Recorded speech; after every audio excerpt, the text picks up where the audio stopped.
Have you ever felt like people were slowly drifting away from you, but you couldn't figure out why? It might not be because they don't care. It might be something more subtle, small habits we pick up as we age. Habits no one talks about. Habits that can make people uncomfortable, but they're too polite to say anything.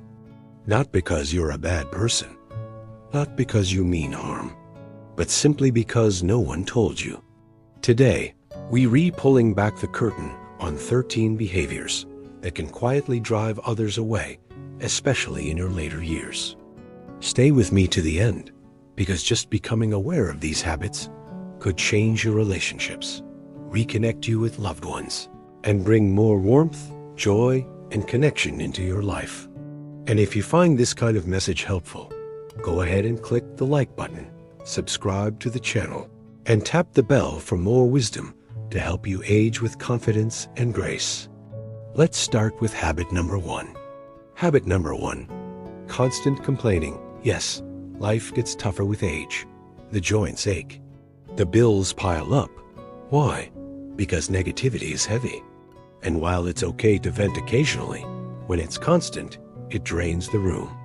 And sometimes the world feels like it's moving too fast to keep up. But if every conversation becomes a list of problems, aches, politics, complaints about the neighbor's people begin to withdraw. A flower you saw blooming. A song you heard that brought back a memory. Positivity is contagious, and it invites people to stay close. But if every visit becomes a medical update, it's exhausting for the people around you. Try this instead. Share one small joy every day. Your opinions matter. What he meant as wisdom, she heard as criticism. But when those opinions become rigid, when every disagreement turns into, I'm right, you're wrong, people begin to feel judged, not loved. Habit number 2, talking only about illnesses. Let that be a reminder. Talk about your life, not just your symptoms. It broke her heart, but also made it hard to get close. Clean clothes, fresh breath, combed hair. These small things say, I still care. You are not your diagnosis. You are so much more. We all deal with something: arthritis, blood pressure, back pain. And it's natural to talk about your health. As energy drops, it's easy to skip showers, forget grooming, or wear the same clothes too long. But if every conversation turns into a trip down memory lane, you may be missing the chance to connect with the present. But hygiene isn't just about looking clean, it's about showing dignity to yourself and others. Your family loves you, but they also want to hear your thoughts, your opinions, your laughter. Maybe their clothes seem strange, or they're always on their phones. But when all they hear is criticism, they tune you out. One woman said her granddaughter used to love visiting until every conversation became about pills and doctors. Now, she only comes around on holidays. Your grandchildren want to share their lives with you now. Habit number 3, being too opinionated. Your life has taught you so much: decades of lessons, heartbreaks, triumphs. Harold, 74, shared how he unintentionally pushed his daughter away by constantly correcting her parenting. Instead of forcing your views, try listening. Say, I see where you're coming from. It makes a world of difference. Habit number 4, neglecting personal hygiene. This one is sensitive, but real. A caregiver once told me her father stopped brushing his teeth. Tell your grandson he's creative. When you build bridges, people cross them. Habit number 5, living in the past. Telling stories of the good old days can be wonderful. Your children want to hear your thoughts on today. Ask questions. Show curiosity. Being engaged in the present moment is one of the most powerful ways to stay connected and relevant. Habit number 6, criticizing younger generation's kids these days. We've all said it. Remember, your parents didn't love your jeans or your music either. Instead of pointing out what's wrong, try pointing out what's right. Tell your granddaughter she's smart. Habit number 7, gossiping or meddling. We all get curious, especially in small communities. It's easy to talk about who's doing what, who moved out, who got divorced, who's having problems with their kids. But gossip chips away at trust. She meant well, but it caused a rift that lasted years. She wasn't helping. She was interfering. Even worse, giving opinions that no one asked for. That's not love, it's control. One man shared that his mother used to insert herself into his marriage. Let people live their lives. If they want your advice, they'll ask. Sometimes the most loving thing you can do ... is stay silent. Habit number 8, refusing to adapt or learn. Yes, technology can feel overwhelming. Smartphones, online banking, QR codes, they change so fast it can feel impossible to keep up. But refusing to even try closes the door to connection. One woman in her 80s took a basic computer class and now plays online chess with her nephew every week. She sends messages on birthdays. She said, "It makes me feel young again." The world won't slow down, but you can still walk with it and even enjoy the view. Habit number 9, playing the victim. Loneliness is real. It hurts when your phone doesn't ring or the house feels too quiet. But saying things like, "Nobody visits me," or "My kids don't care," only pushes people further away. Blaming doesn't build bridges. Reaching out does. Call someone just to say hello. Write a note. Invite a neighbor for coffee. You don't have to wait for others to make the first move. And when you take the first step, that's not weakness. That's strength. Habit number 10. Being financially controlling money is emotional, especially later in life. It's because they care. In the end, they didn't stay away because of greed, but because of shame. You want to help your children, maybe your grandchildren too. Let them feel the joy of giving. But when your money comes with conditions, when it's used as a way to manipulate or control, it backfires. I gave you this. Now you owe me that. That kind of thinking doesn't build love. It builds guilt. And guilt drives people away. One elderly man lost the closeness of his adult kids because he kept reminding them of everything he paid for. Give with love or don't give at all. But don't make people feel like they're being bought. People loved being around her, not because she was perfect, but because she made them feel alive. Habit number 11. Refusing help. We all want to stay independent. But when someone offers you help, a ride, a meal, an arm to steady you, it's not because they think you're weak. Accepting help isn't giving up. It's opening the door to connection. Let your granddaughter carry the groceries. Let your neighbor drive you to the doctor. You do the same for them. Pride is powerful, but relationships are more important. Habit number 12. Losing your sense of humor. Yes, life gets heavier. Aches and pains, grief and loss. But laughter. Laughter lightens the load.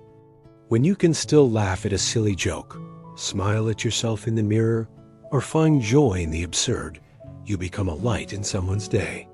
One woman said, "I may be wrinkled, but I'm still spicy." Don't underestimate the healing power of laughter. Habit number 13.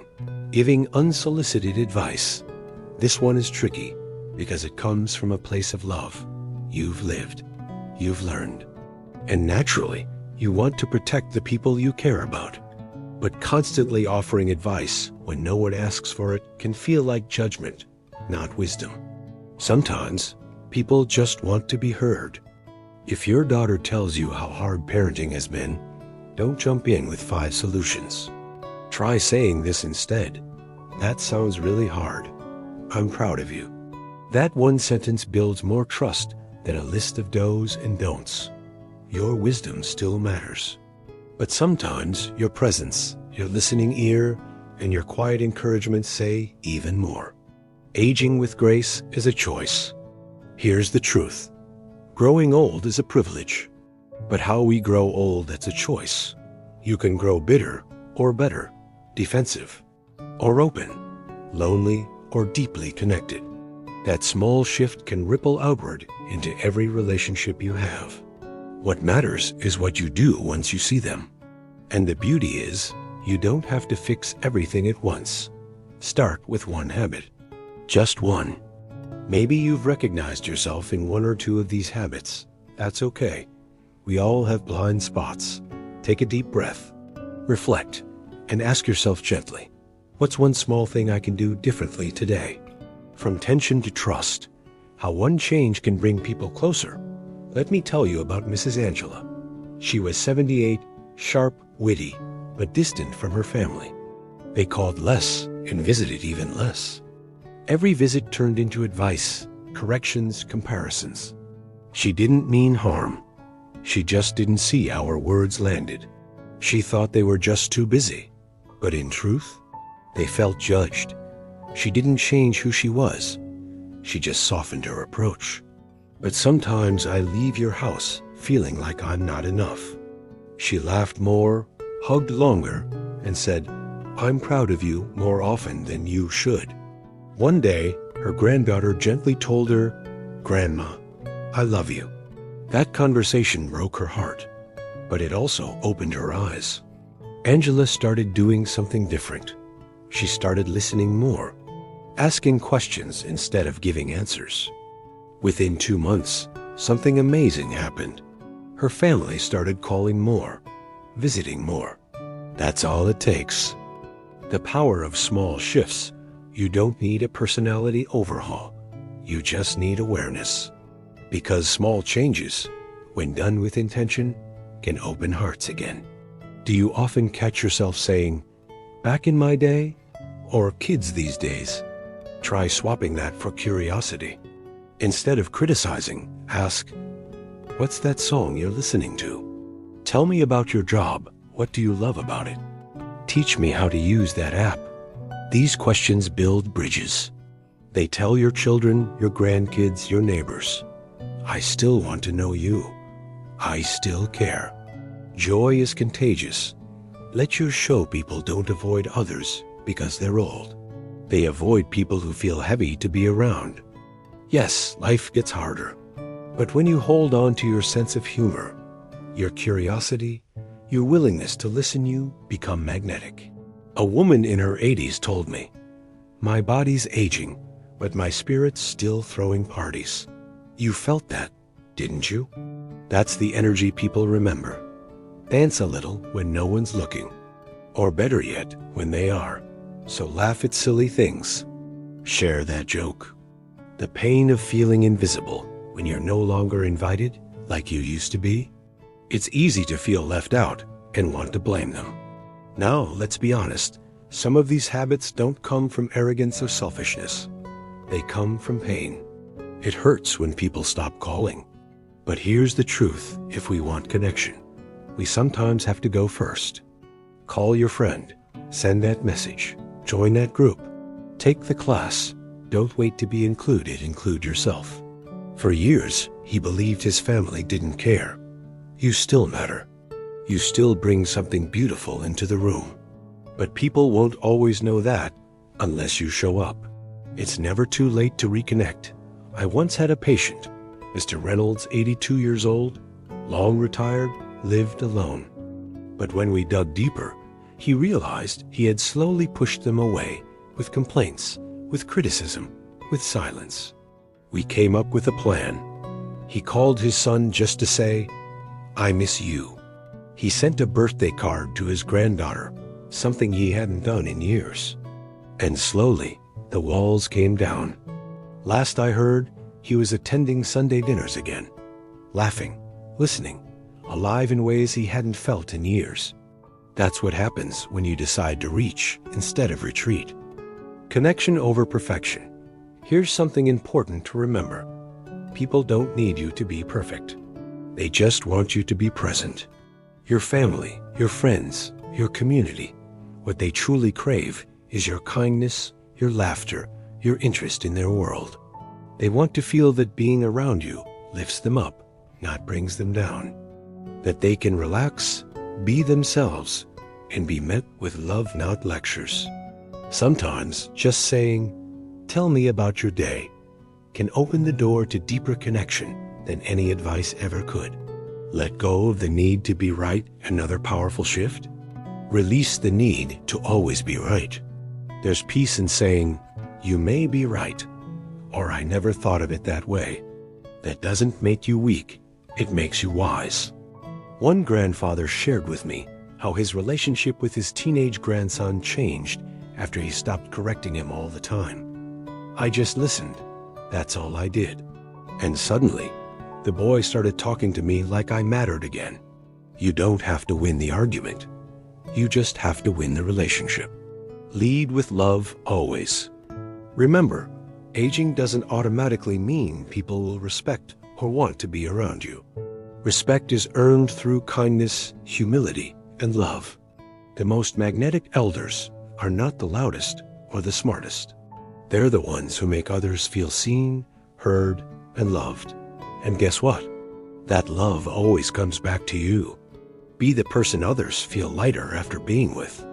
Be the elder who brings peace into the room.